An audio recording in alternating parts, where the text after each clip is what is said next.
This is a propaganda on a issue called the child migrant crisis. It's another journey into distraction and denial. I don't know if you remember this story, but a couple of years ago there were thousands of children who were coming to the United States alone, unaccompanied minors, just coming into the United States and being held in detention centers. Do you remember that story?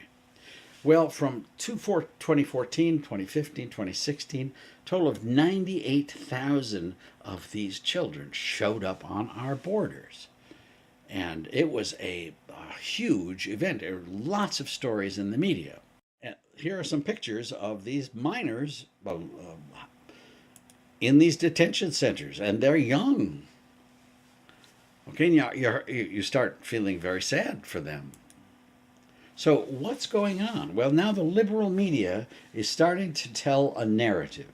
And that narrative is that these children are abused, they are running away from gangs, running away from murder. This is a story of Nodwin, who had to leave. These are three countries, Guatemala, El Salvador, Honduras, where murders are high and gang violence is high. And they left, they escaped. Okay, they didn't go to something, they left something. So this is another PBS story. You can't read that. Here's what it said. Here's a profile of one of those 98,000 children. He'd grown up mostly on the streets in Guatemala City. His abusive father a crack addict, and his mother everywhere but around, leaving him with a thin, green-eyed prostitute friend who would sometimes have sex with Johns right there next to him. Those are the kind of people that came across our borders. That's the story, that's the narrative. It's everywhere. This year, about 60,000 migrant children are expected to make the dangerous trek and cross into the United States from Central America and Mexico alone. Most are seeking an escape from gruesome conditions in their home countries. But when they arrive, life doesn't get much better for them. Ev Mead, new director of the University of San Diego's Trans-Border Institute, is here to talk about the problem. Ev, tell me, how desperate are the lives of these children in their native countries that they're willing to make this very dangerous journey into the United States alone? Well, there's a dramatic range. I would say, in some cases, these are kids whose parents have been killed or disappeared in drug violence.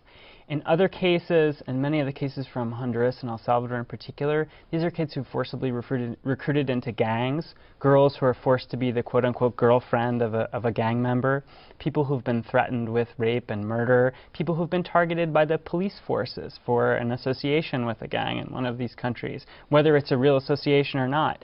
Some of these kids also are fearing violence in their own homes. There's a good probably 1 in 5, according to one recent study, who their parents or the people who are taking care of them, have beaten them or abused them or abandoned them in different ways. So it's a full range of cases.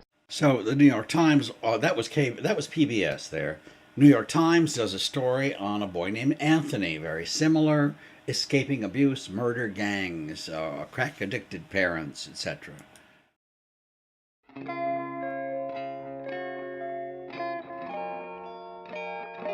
My name is Angela Salaya and I'm 9 years old.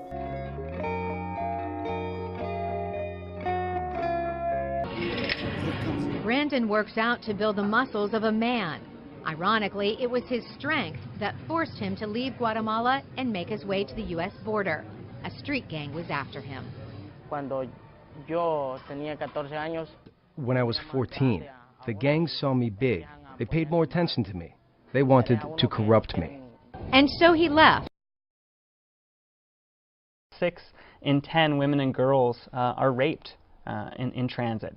Girls tell us anecdotally, I hear from lots of their lawyers across the country, that they're advised in shelters and by other adults to take birth control before they cross the border as a precaution against a rape that's basically inevitable. And how young are some of these girls? So this is something that's really changed. If you look at the age profile of the kids who are coming, a couple of years ago, it was a small percentage that were under 14.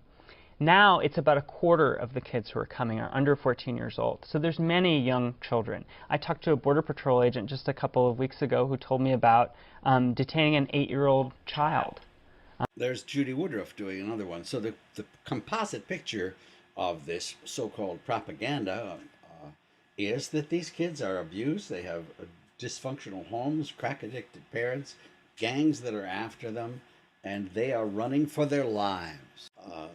Before I talk about my own strange feelings that we're developing here, President Obama came out and said, this is a humanitarian crisis. We have all these thousands of children in detention centers. We need to appropriate money for them to house them and repatriate them.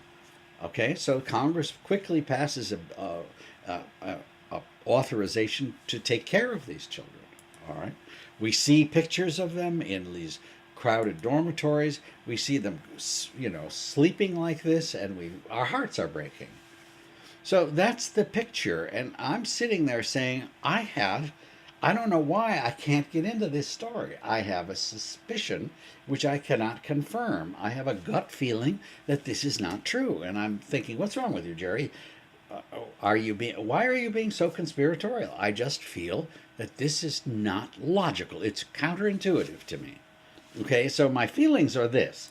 Like, I looked up the three countries in Central America that do not have a high level of murder and gang violence: Costa Rica, Panama, Nicaragua.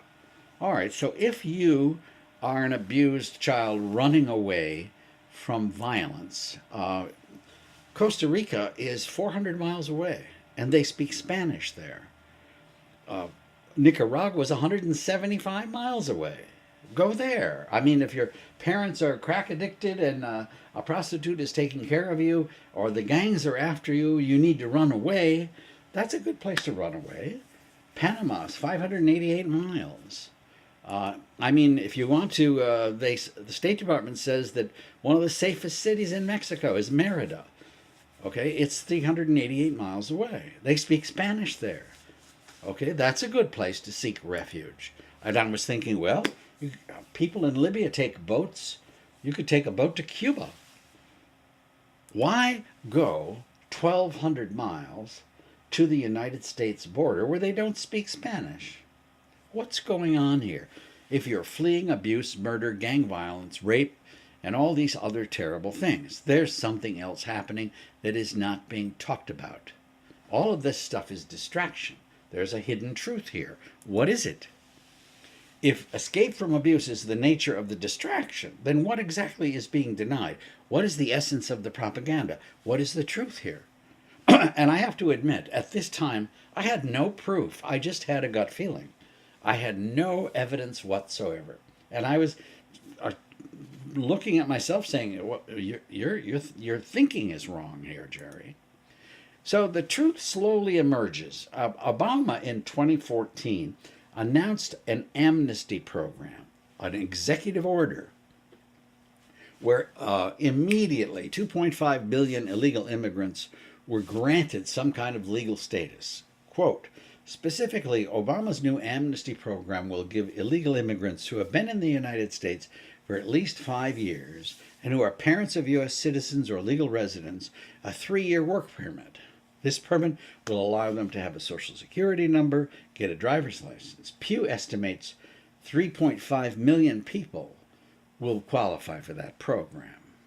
What does that have to do with this influx? I come across a journalist named Neil Monroe who basically said, you know what happened to those, because after Obama got that money, the stories about these children stopped. They just stopped. You thought, what did they do? Send all 98,000 of these children back home with that $3.5 billion? What happened to these kids? Are they still in those detention centers? Did they get adopted by foster parents? What happened? Well, Monroe said 90% of them were reunited with their parents who were here all along, who were here illegally. Not all of them were here illegally, but 90% of those children you saw came to be reunited with their parents.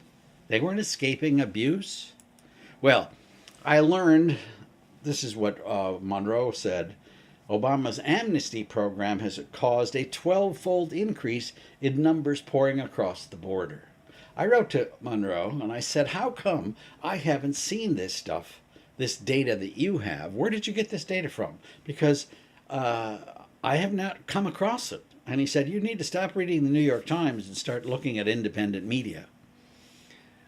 So I thought, well, Monroe is known as kind of a muckraker. I don't think he is good enough to put in my video as a reliable source. So I looked at the Department of Health and Human Services, which has a story, didn't get much attention at all, which also said that 90% of those 98,000 children were placed in the United States with either a parent or a relative. So I thought, well, why didn't those parents who saw their children in these detention centers come and get them? Well, maybe they were illegal and they were afraid to come and get them. Okay, I don't have any proof for that one, but it did cross my mind. But here are some other quotations. The 90% claim contradicts progressive media magnified claims that migrant children should be treated as refugees because they are involuntarily fleeing broken families, violence, and crime. Obama's amnesty order incentivized more illegal immigration. The left is in favor of immigration reform. They're in favor of the DREAM Act, and they certainly don't want it to come out that if you do that, you're incentivizing more illegal immigration. And so the narrative is created. These children are fleeing abuse, crime, violence, and gangs. Okay, so I wanted to say, well, did we send these children home? Because if we did, then the Neil Monroe story is false. Well, between 2012 and 2015, 178,000 migrant children arrived in the United States. 7,600 were deported. In other words, 95% were not. So if you crossed the Rio Grande and got into the United States, you have a 95% chance of staying. All right, so another way I thought, well, let's check out this story. Maybe PBS is right, and let's check that out. How many people went to Costa Rica? It's a pretty place. It's not far away from these bad spots. It couldn't be any more difficult to get into than getting into the United States. How many people actually were refugees and came there for safety? Well, in 2014, there were 38 applications submitted from El Salvador, 420 total. In 2015, they had 889 applications for safety and refuge. So give me a break. This theory that they're leaving violence is just not holding any water. Conclusion is, regrettably, through distraction and denial, the liberal media attempted to deny the reality that 98,000 migrant children between 2014 and 2016 came to the United States to be reunited with their parents and relatives. Instead, the media distracted American consciousness by repeatedly insisting these children were fleeing abuse, gangs, rape, and murder in their home countries. No one denies that abuse, murder, and gangs exist in Central America, but that is not the reason they came to the U.S. That was a foil to distract from the real reason they made that journey.